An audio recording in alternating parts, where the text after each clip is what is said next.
Hi everybody, this is Pinky with Pinky Jackson Organizing, and I'm based in Louisville, Kentucky, but I do remote organization all over the country, and I do virtual organizing.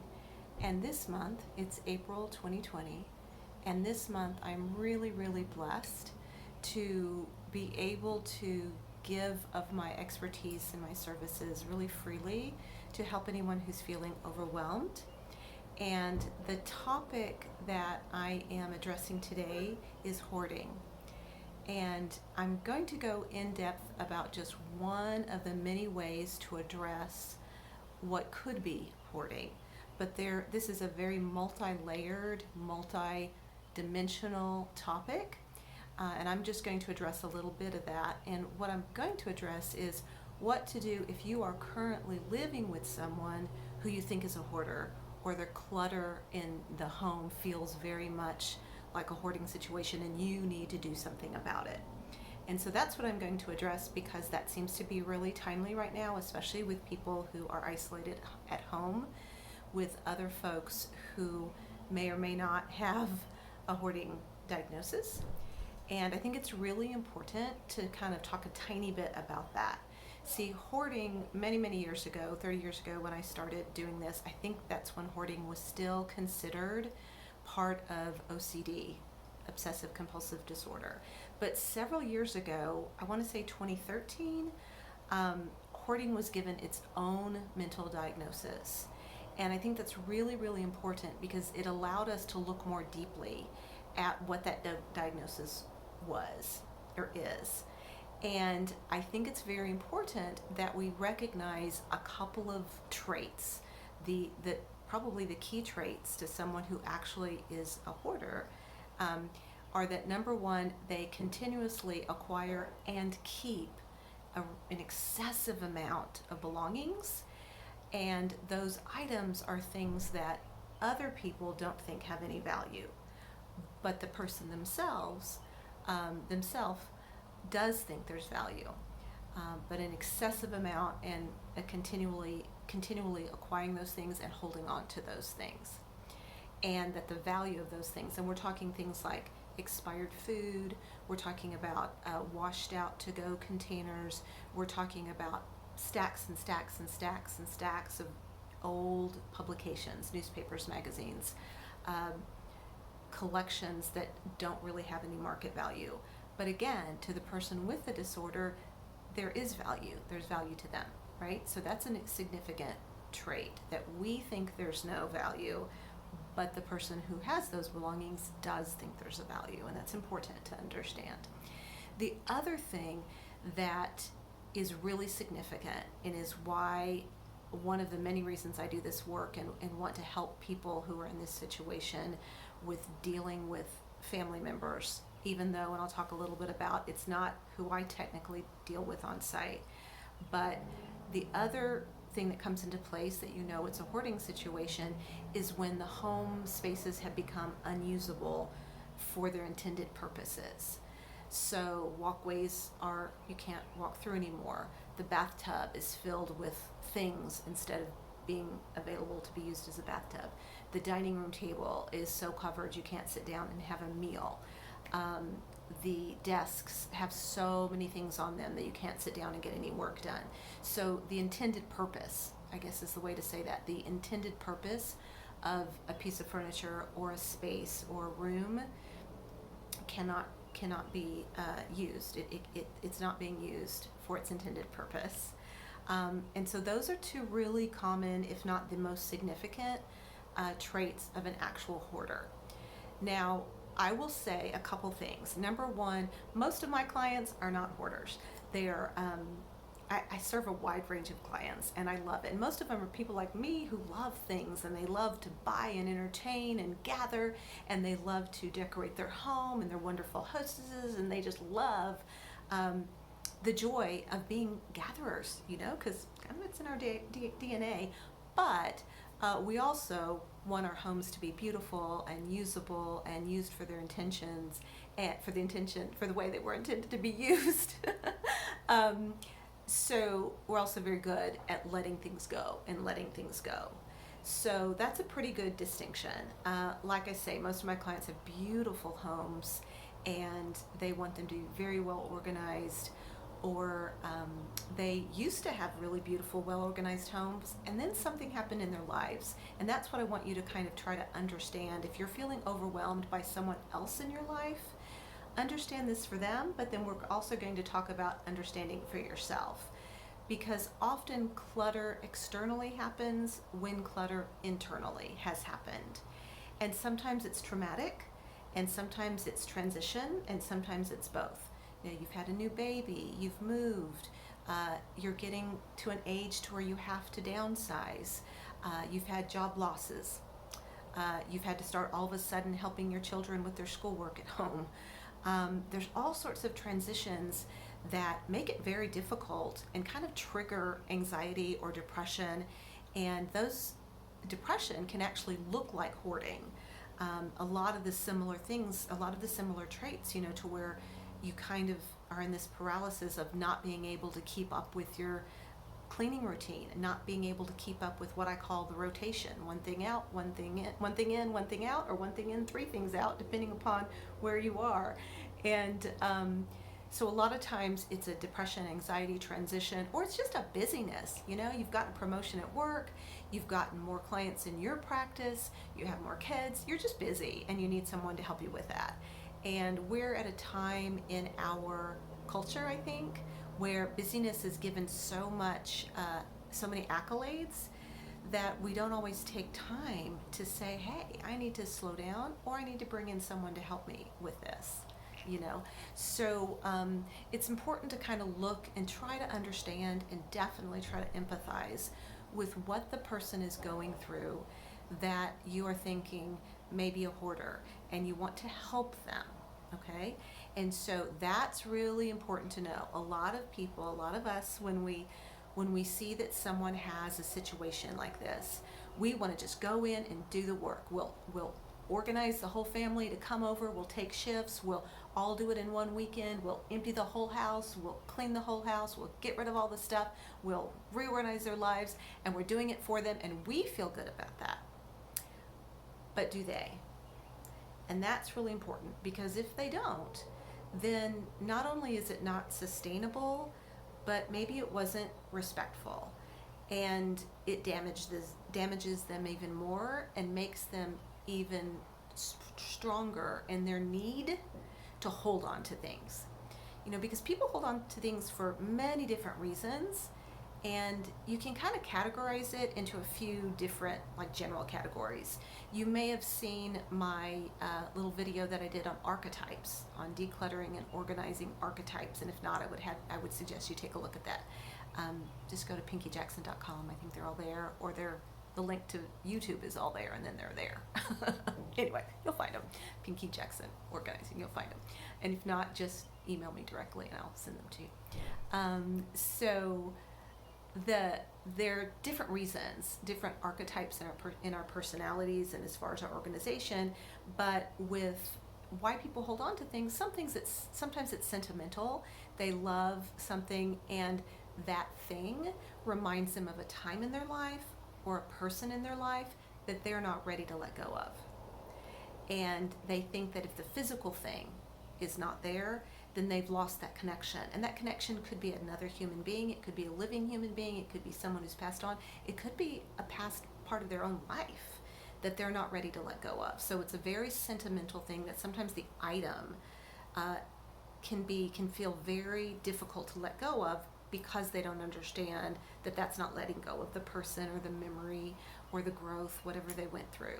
So that's important to understand and have empathy and listen and hear what they're saying.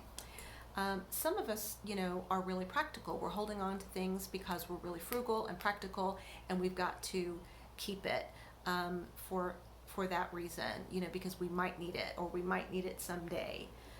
Which is, you know, something that as a professional organizer, you hear, I might need it someday. That should make your antenna go off, to start listening for those statements. They'll let you know that person may be holding on out of fear versus out of what they really value and the love of what the quality of life is that they want.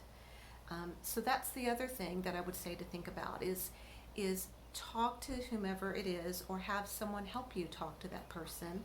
And remember, this month it's April 2020, so this month I'm giving away my virtual organizing session. So I would be happy to have a conversation with the family, the person, the individual, via Zoom or email or text or phone call, just because there's not a whole, I'm not a nurse and I'm not a doctor and I don't work in a grocery store, and there's so many things I can't do to help during this time, but this I can do, and it's my blessing to be able to. I feel really grateful that I can help in my small way.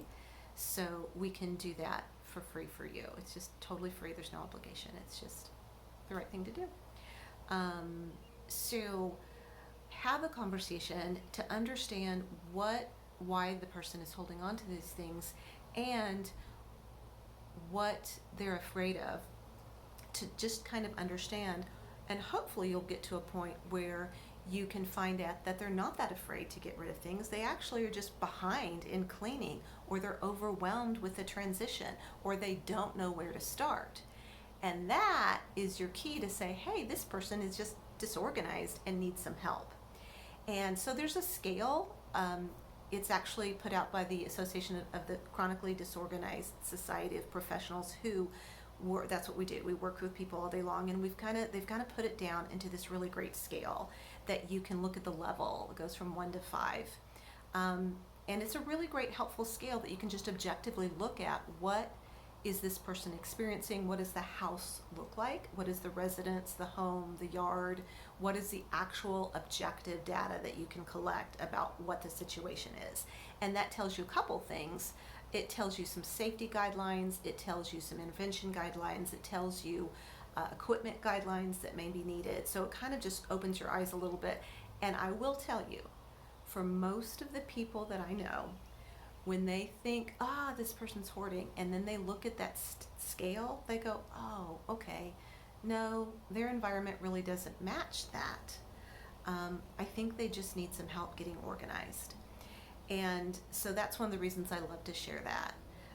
In fact, if you want me to send that to you directly, I'll be happy to. Shoot me an email. It's pinky@pinkyjackson.com. And I will send that chart to you. I'm happy to do that.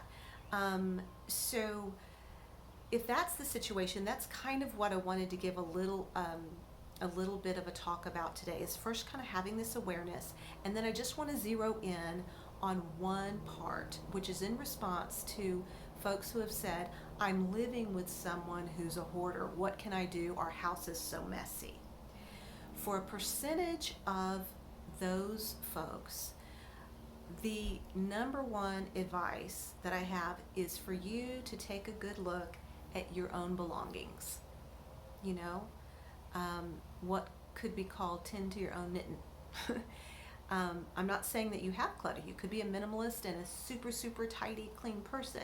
But often it's so hard to get a person who's so overwhelmed with their own stuff. It's so hard for them to hear you that it's easier to help them if they can see you modeling the behavior that will, in fact, help them, right? So what I offer is that for some folks, and we can talk about this and do a virtual call if you want, for me to see if this is the right fit for you. But I would offer that for some folks, for a lot of folks, the best way to start is for you to kind of step outside of who you are and come back in feeling like you're an objective observer.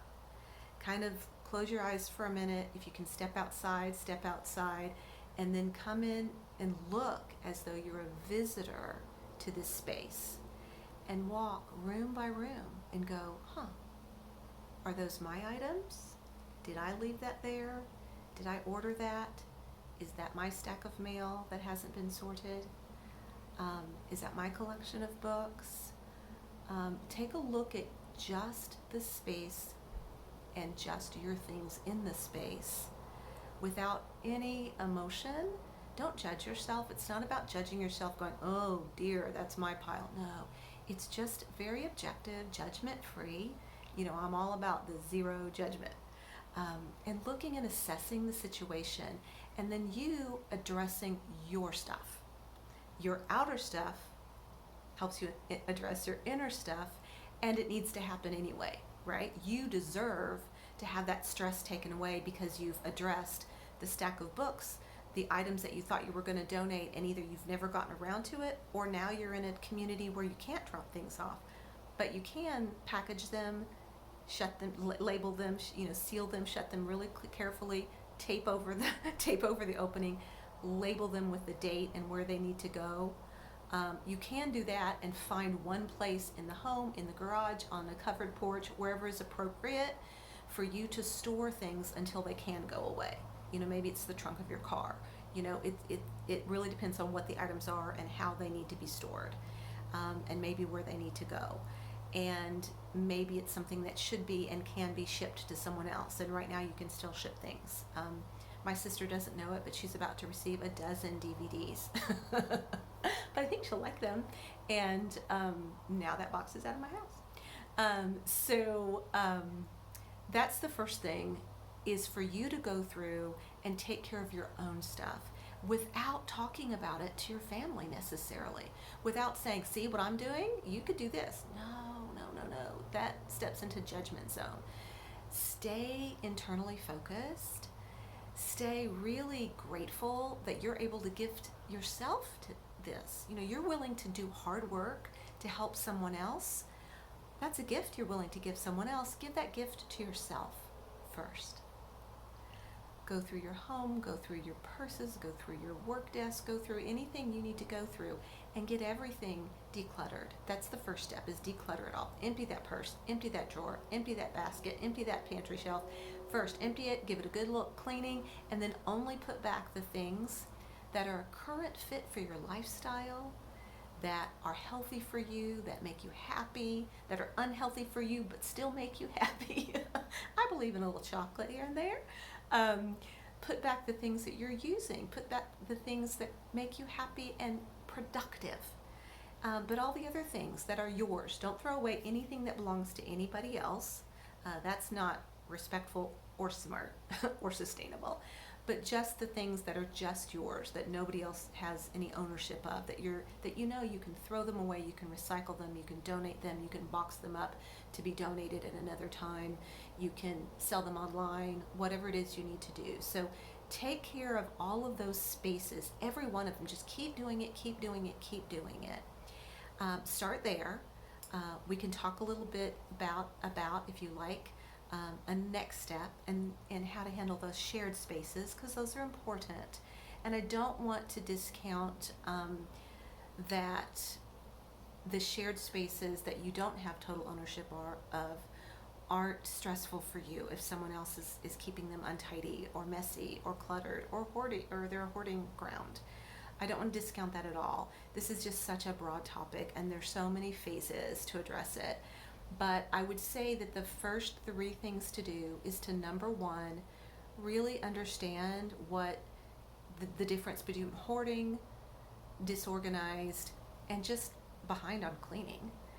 Kind of understand those differences a little bit if you can. And the second one would be, have a tremendous amount of love, patience, and empathy for yourself and everyone that you're sharing your home with. And the third one is, dig in there, girl. Dig in there, fella. Get it done. Get it done now while kids are home more, because wow, what a great foundation you're giving them. I mean, for young people to know how to organize and keep things rotated, your future family members that are going to be in your kids' lives are going to be so grateful to you.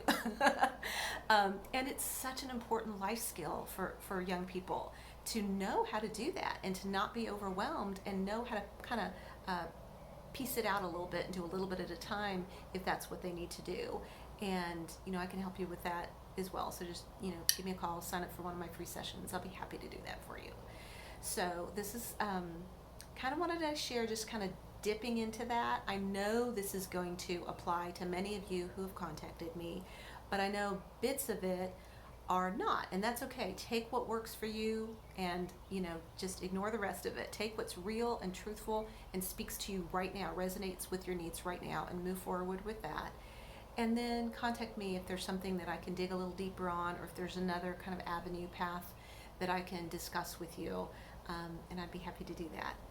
And as always, take good care, stay safe, stay well, and remember, you deserve to be happy. Bye-bye.